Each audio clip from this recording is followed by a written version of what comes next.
n'était pas le draft, c'était plutôt le Rock qui laissait, qui allait décider qui allait être la nouvelle personne championne féminine parce que Rhea a laissé sa ceinture. Oui. Et on rouvre le Raw un peu comme on rouvre maintenant les Raw avec Pat McAfee et Michael Cole. Ils sont dans le ring, puis ils parlent, puis ils jasent. Ils sont là, ils ont l'air d'avoir du fun, leur chimie et le fun, les deux ont clairement du fun ensemble, fait que c'est le fun de les voir, puis ça, ils ont annoncé le match qui allait fermer cette soirée-là, donc un Raw qui réussit à boucler la boucle, là. On annonce au début ce qui va se passer à la fin, fait que si vous voulez le voir, restez avec nous. Moi j'aime bien vraiment ça, une belle promo.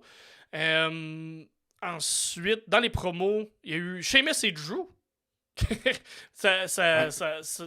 Sheamus qui avait callé sur les réseaux sociaux qu'il était revenu un peu plus tôt qu'il était supposé, fait qu'il était pas aussi in-ring shape qu'il aurait aimé l'être, et Drew qui l'a callé, qui était banger après banger après banger. Mais Drew qui est comme, tu veux dire peut-être plus burger après burger après burger. Ça m'a fait quand même rire, cette ligne-là. Puis, ça paraît que Drew et Sheamus, c'est des amis parce qu'ils se sont envoyés chier de façon grandiose. Puis, c'est une belle promo que j'ai aimée. Fait que, où ça s'en va, ces deux-là? C'est comme une genre d'histoire qui raconte en parallèle pendant que Drew et CM Punk font quelque chose là. Ben là, c'est ça, j'ai l'impression peut-être que la blessure peut être arrivée dans le reste de la semaine parce que peut-être qu'on s'enlignait vers un Sheamus Drew, mais finalement, la petite blessure au coude va retarder ça. Mais j'ai l'impression que c'était ça. C'était comme le truc de transition en attendant le retour de CM Punk. Finalement, vu que lui est blessé, mais ils vont se continuer au micro à place de. Exact. Puis tu sais, après le call du burger après burger, qui était très bon, j'ai bien aimé. Sheamus qui répond oui, mais moi je peux perdre le poids, mais toi tu peux pas perdre ta stupidité. Quand il dit dans sa face. Et Drew encore qui joue un peu sur la ligne de son personnage. Donc, tu sais, on se souvient, il était comme un peu un clan. Ou une équipe pendant une certaine période et qui sont comme non mais je suis ton ami, on est deux personnes qui viennent du même coin de l'Europe, donc je suis pas méchant avec toi, je suis plus comme ton ami puis je te dis les choses comme ils sont, puis c'est pour ça que je tiens à toi, puis Sheamus de son côté qui est comme qui souligne encore le fait qu'il est très amer, Drew, en ce moment, ça devrait pas être bon pour lui, fait que mini construction, on va voir si ça va aller de l'avant avec la blessure, mais sinon, ça aurait été quand même des matchs que j'aurais appréciés. J'aurais aimé voir aussi qui on aurait sorti des deux gagnants de cette petite rivalité-là si on la met de côté pour quelques mois, quelques semaines. Ça va revenir. Ensuite, on a aussi eu une excellente, une promo de Gable avec Alpha Academy qui là vient vraiment asseoir son leadership de méchant. Ouais. Et là, en tout cas, je suis un peu surpris de la réaction de la foule, mais ça a donné beaucoup de sympathie autour de Maxine Dupree. Oui. Parce que là, on s'entend. La crowd qui avait tourné contre Maxine dans les dernières semaines. Là. Ben vraiment. Puis là, tranquillement, pas vite, on la ramène gentille. Puis je pense qu'elle lui tout un peu un jeu d'actrice qui peut bien fonctionner, de faire pitié un peu. Là. Donc, on va le voir plus tard dans ce rôle-là. Mais elle a quand même été over. Ce qui est quand même un bon exploit parce qu'elle partait de loin, là, Maxine, niveau in-ring. Donc, elle a commencé à être over auprès du public. C'est quand même le fun. Gable qui évidemment insulte tout son clan en le traitant un peu de low card, sans dire ce mot-là. Il est pas fier. Et lorsqu'il est arrivé un peu autour de Otis, on sentait la foule qui est un peu retournée également avec son amour d'Otis qu'on a eu à un moment où il a quand même gagné le Money in the Bank. Quand même. Ça n'a jamais débouché parce qu'il l'a perdu malheureusement avant de cacher, mais j'ai l'impression qu'on peut-être ramène ce personnage-là qui je pense que c'est leur bon personnage, faire pitié un peu. Je pense que oui, pour le moment, là, jusqu'à temps que ça se développe. Autant pour Maxine que Otis, là. Fait que j'ai hâte de voir si éventuellement, soit des gens du clan vont vraiment rejoindre Gable à 100% du côté méchant, ou si au contraire, on va s'en servir pour tout se retourner contre lui et afin de s'élever ou afin d'élever Gable plus loin. Fait que, mais belle promo de Gable en tant que méchant. Lui qui était beaucoup dans des personnages comédies, là, mettre un personnage plus sérieux. Plus cérébral, j'aime bien ça. Puis il montre qu'il est capable de bien le faire au micro, fait que je trouve ça le fun. Puis il y a eu un autre turn qui a été très clair, qui a été fait, que j'ai bien aimé. Donc c'est Ludwig Kaiser qui a tourné contre son chum Giovanni Vinci. J'ai aimé le turn, c'est très très très très violent, c'était assez clair. On l'a vu venir un peu, c'était un peu Il a un peu télégraphié, je trouve, là, avant. Là, il donnait beaucoup d'amour, puis viens-t'en, on va sortir du ring. Mais on l'attendait, justement. Là, ça a comme donné un petit genre de petit, oh, ok, il va le faire, c'est là qu'il le fait, puis il a tourné. Puis je pense que la raison est claire, c'est lui qui était à la base des pins des derniers matchs qu'ils ont perdus. Puis est-ce que c'est un call de Gunter? C'est-tu lui qui a callé la shot? Sûrement. Ça semblait être ça avec le petit mini promo après backstage où tu vois Ludwig qui revient et qui comme j'ai un peu exécuté le plan qu'on s'était dit. Malheureusement peut-être pour l'athlète, j'ai hâte de voir. Peut-être que je me trompe, mais dans le passé, ce genre de turn amenait à des licenciements, des congédiements. C'était comme une manière d'avoir un dernier petit hit. Évidemment, c'est des professionnels, fait que c'est plate, mais ça fait partie de la job. Est-ce qu'on va revoir Giovanni Vinci? Est-ce qu'on va le ramener dans un autre package? Il a été drafté à SmackDown? On sait pas. Il était drafté, mais il était très beige. Oui. On s'entend, là. C'est pas comme... Kaiser a quelque chose de plus, là. C'est ça. C'est pas comme si ça avait été l'inverse, mettons. Ouais, c'est ça. Et là, on aurait peut-être pu faire ah ouais, le Ludwig a peut-être un peu plus d'avenir. Là. On s'est débarrassé plus du bois mort. Fait qu'à voir. Mais j'ai aimé ce que ça allait donner en termes d'intensité de Ludwig. Donc, bien aimé ça. Sinon, au niveau des matchs qu'on a eu, on a eu d'abord DIY contre Awesome Truth. Ouais, j'ai vraiment. Je pense que c'est un de mes matchs de la semaine quand même. C'est pas si long que ça, mais ça a quand même été un bon rythme. R-Truth qu'est-ce qui suit là. Il avait l'air d'être blessé vers la fin ou d'être un peu assommé à être sonné.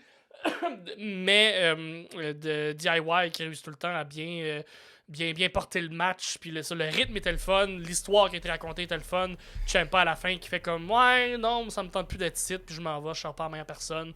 Fait que le début de quelque chose, une histoire qui est racontée de Ciampa qui va peut-être tourner, qui s'en vient un peu plus dark, qui s'en vient un peu plus amer. Faut se souvenir que Miz et Tommaso Ciampa étaient en équipe il y a quelques années quand même. Fait qu'il y a une histoire là qui est le fun aussi à raconter. Donc j'ai bien aimé le match comme tel et la petite histoire qu'il racontait après. Ça s'en va parce que DIY a été drafté ensemble, même s'il y a une petite cassure qui s'est faite à ce moment-là. Ça reste à voir là. Les gars qui ont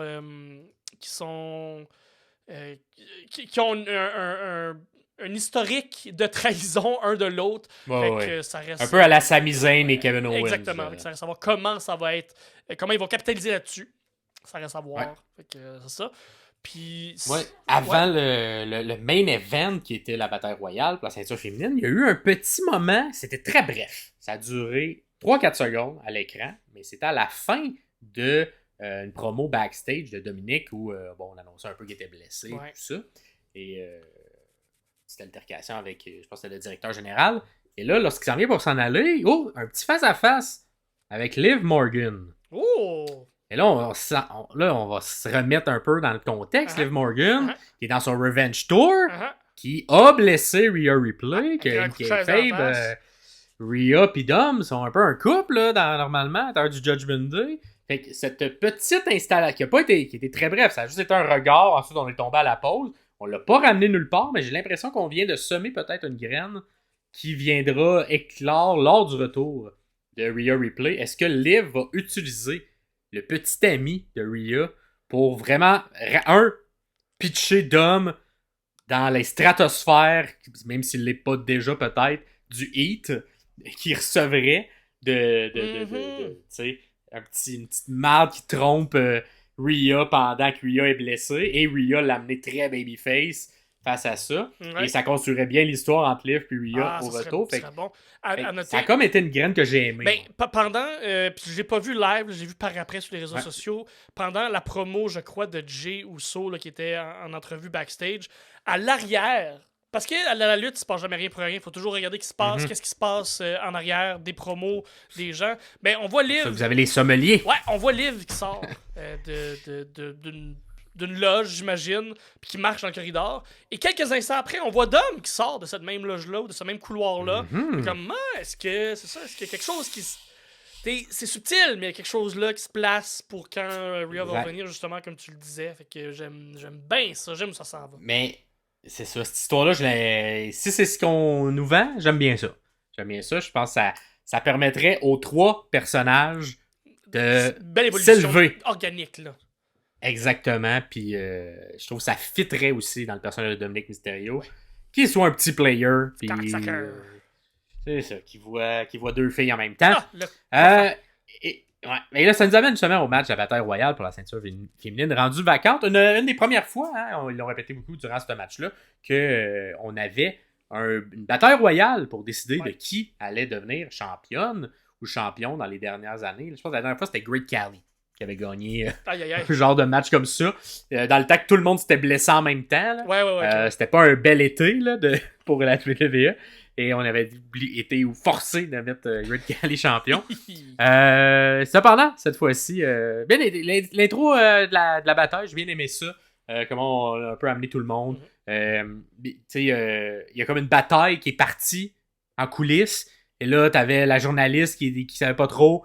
Elle c'est pas une lutteuse, fait qu'elle est comme ben là, je vais pas aller interviewer du monde. Et là, t'as Becky qui arrive, qui prend le micro, qui dit gars, moi je vais la faire. La job, et qui commence un peu à, comme un classique qu'on voit ces dernières semaines, faire une entrevue face à la caméra et qui se met à expliquer un peu ce qui se passe, qui est en coulisses, que la tension est forte, passe à côté de Maxine Dupree, il fait une petite entrevue.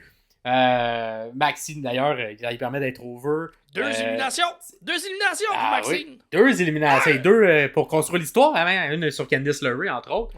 Fait que en fait cette intro là du Battle Royale, j'ai bien aimé ça, comment ça a été amené. C'est ce qui est bon en ce moment la WWE. Il réinvente un peu la réalisation. Oui, c'est bon. Là. Et c'est plus juste ok ouais c'est l'entrée, mais on peut skipper 4 minutes. Non.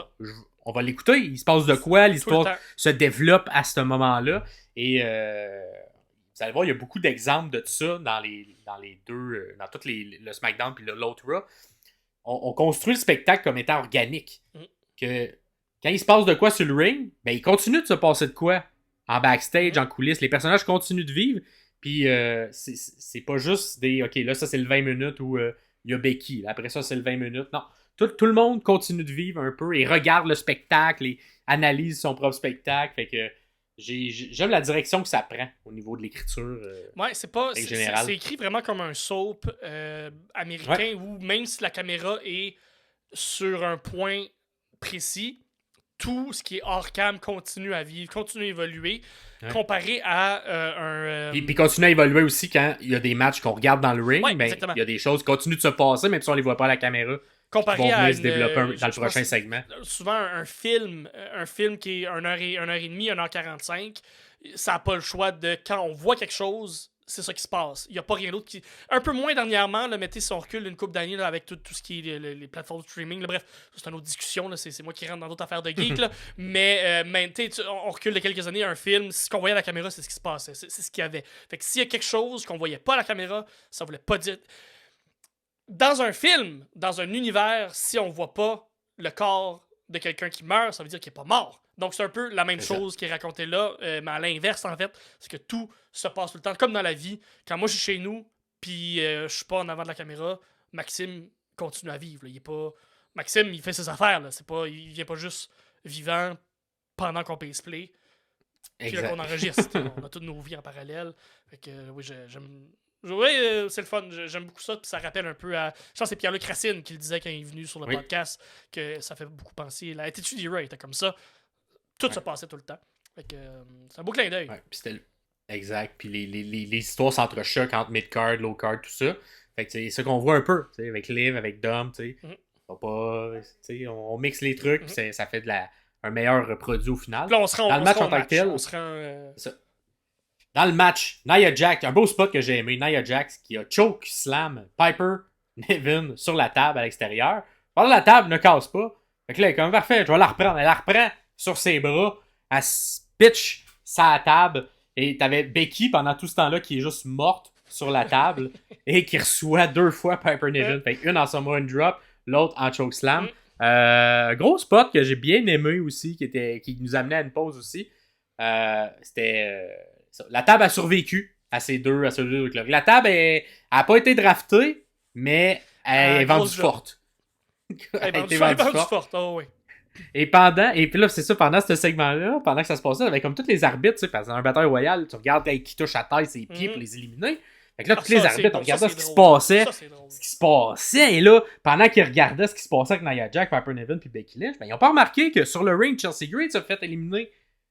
Mais là, elle touche à terre, elle voit qu'il n'y a pas d'arbitre qui la regarde, elle retourne sur le ring, puis elle fait ouf, avant que je me suis échappé belle, puis là, c'était Natalia qui l'avait éliminé. Bon, ça construit un petit peu probablement ce qui va se passer dans les prochaines années. Peut-être ça va même se passer à NXT parce que les deux se croisent là présentement. Mais c'est encore un spot drôle, un spot original de Chelsea Green. Malheureusement, tu sais, ça n'a pas été. Elle n'a pas fini, mettons, dans le top 3, mais est-ce qu'au retour de la pause, elle a tout été éliminée. Mais ça a quand même permis de rester attentif pour le public. Il se passe de quoi? Ouais. J'ai pas besoin de juste aller à la fin du match puis regarder qui a gagné. Le match en tant que tel est intéressant. Fait que, et ça l'a terminé finalement avec Becky qui remporte sa ceinture. La ceinture. On s'entend, un changement de plan de blessure classique. On a décidé d'y aller avec une valeur sûre avec Becky. Peut-être, en tout cas, c'est peut-être mon impression. L'impression va peut-être être un truc de transition pour justifier qu'une autre lutteuse soit vendue forte plutôt que le donner à une lutteuse un peu moins établie ou moins qui a un aura un peu moins fort puis qui rentre comme championne un peu affaiblie. Là, si tu rentres en championne et que tu bats Becky, ben, ça t'élève un peu plus. C'est ça, tu as l'air plus forte que si tu fais juste gagner dans le bataille royale d'un titre vacant. Becky, d'après moi, qui est une championne transitoire, mais une bonne championne transitoire. C'est justement, comme tu viens de dire, peu importe qui va battre Becky, s'élève à un autre niveau. Puis là, ben, elle devient comme égal à Rhea quand elle va revenir pour sa ceinture. Ça fait le tour de ce Raw. 22 avril. Et dites-nous, qu'est-ce que vous en avez pensé de ce Raw? Les commentaires.